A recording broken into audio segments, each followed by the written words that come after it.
So if you had made the mistake of installing these electrical boxes flush with your wall stud, you're probably thinking, how the heck am I going to pull this out and pop it out a bit more?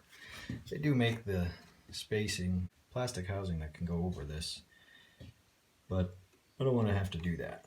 So I've got just a 1/4 inch shim here, and if you're going to do walls in 1/4 inch or 1/2 inch, you just get whatever the thickness is you want, and that's going to help you measure it out. But I didn't do that. I made the mistake of putting this in flush. So now we need to get this out. So let me show you how we're going to do that. So here I have a small crowbar. Put the crowfoot in. Probably just try to angle it right so you can catch the head of the nail. And then we're just going to take a hammer and tap on this curved section, and that'll pop it out enough. So let's give that a shot.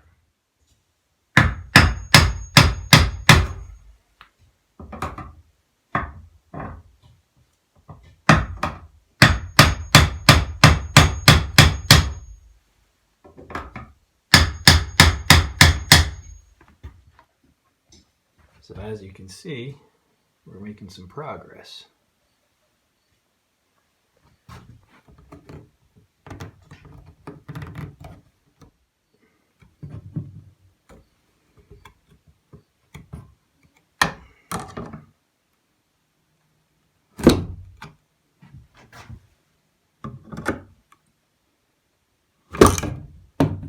There you go.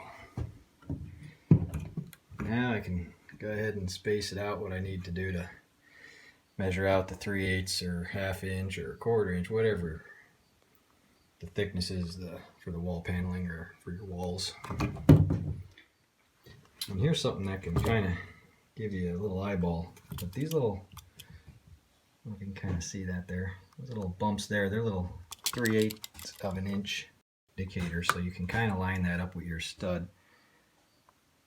You see that?